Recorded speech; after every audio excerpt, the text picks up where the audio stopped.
எல்லாருக்கும் வணக்கங்க. இன்னைக்கு நம்ம மாடி தோட்டத்துல நம்ம வளர்க்கக்கூடிய செடிகளை பத்தி தாங்க சொல்ல போறேன்.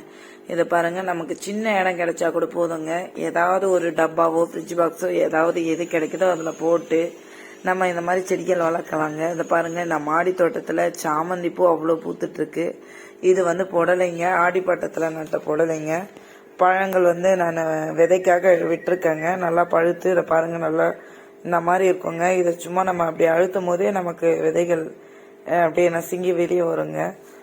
இந்த மாதிரி எடுத்து நம்ம அதை வாஷ் பண்ணி நம்ம விதைகள் காய வச்சு நம்ம அடுத்த ஆடிப்பட்டத்துக்கு நம்ம ஊனி வச்சோம்னா நமக்கு செடி வருங்க. இந்த ஆடிப்பட்டத்துக்கு போட்டது இது பாருங்க, காய்கள் எவ்வளோ திரைச்சி எவ்வளோ சூப்பராக வருது பாருங்க.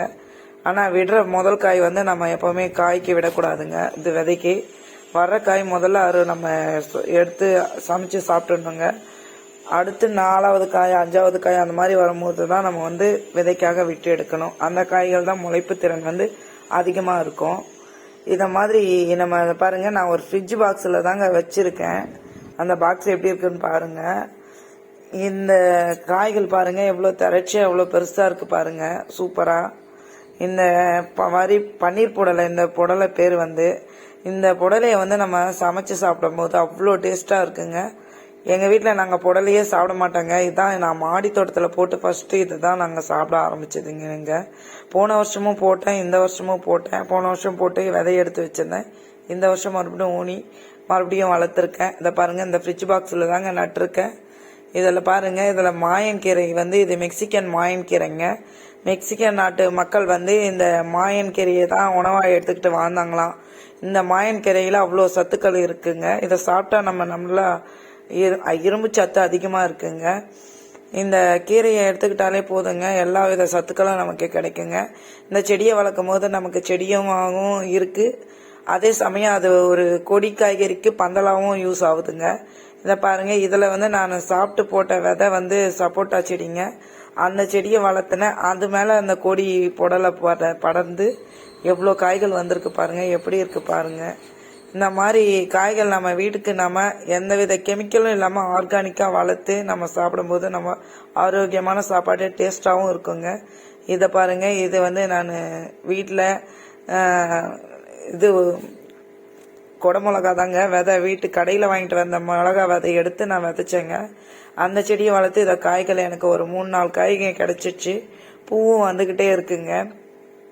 அதே மாதிரி தாங்க இந்த ரோஜாலாம் கூட பதியம் போட்டே வளர்த்துருக்கேங்க. ரோஜா செடி நான் அது ஒரு வீடியோ கொடுக்கணும்னு பார்க்குறேன். வீடியோ கொடுக்க டைம் இல்லாததுனால நான் கொடுக்க முடியலைங்க. இந்த பாருங்க, நட்டு வச்சிருக்க பன்னீர் ரோஸு, அதுவும் நல்லா துளுத்து வந்திருக்குங்க. இந்த மாதிரி நம்ம வீட்டுக்கு தேவையான செடிகள் நாமளே நட்டு நாமளே வளர்த்து இந்த மாதிரி எடுத்துக்கலாங்க. நமக்கு வெளியில காசு கொடுத்து அந்த கெமிக்கல்ல இருந்து எடுத்து சாப்பிடும் போது அது நமக்கு நமக்கு நோய்கள் தாங்க அதிகமாகுது. இந்த மாதிரி நம்ம ஆர்கானிக்கா போட்டு எடுத்து சாப்பிடும்போது நமக்கு உடம்புக்கு ரொம்ப நல்லதுங்க.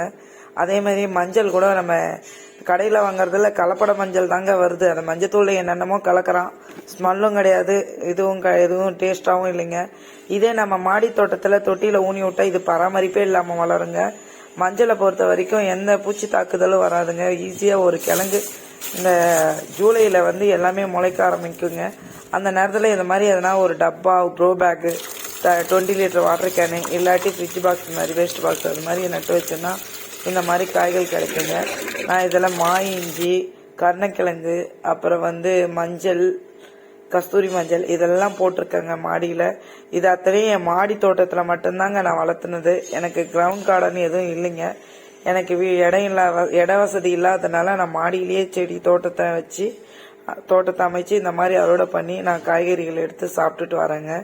இந்த காய்கறிகள் நம்ம எடுத்துக்கும் போது வெளியில வாங்கி சாப்பிட்ற காய்கள் சாப்பிடும் போது எனக்கு டேஸ்டாவே தெரியலைங்க. இதை பாருங்க, கத்திரிக்காய்லாம் கூட சரிங்க, நான் மாட்டு எருவும் இந்த செம்மண்ணும் காய்கறி வெங்காயத்தோல் அந்த மாதிரி காய்கறி வேஸ்ட் இதெல்லாம் போட்டு வளர்த்து தந்தாங்க. இந்த செடிகள் எவ்வளோ காய்கள் எப்படி வருது பாருங்க. இதெல்லாம் நான் இந்த 20 லிட்டர் தண்ணி கேன்ல தாங்க வச்சிருக்கேன். வீட்டில் எதெல்லாம் நமக்கு யூஸ் அண்ட் த்ரோ டப்பாங்களோ அதை எல்லாத்துலேயும் நம்ம இந்த மாதிரி செடிகள் போட்டு நாம வீட்டுக்கு நம்ம தேவையான காய்கறி எடுக்கலாங்க. இந்த மாதிரி நீங்களும் மாடி தோட்டம் வச்சு பாருங்க. வச்சு பார்த்து இந்த மாதிரி காய்கறி அறுவடை பண்ணுங்க. அறுவடை பண்ணி நம்ம சாப்பிட்டீங்கன்னா உங்களுக்கும் இதை பிடிக்குங்க. நீங்களும் ட்ரை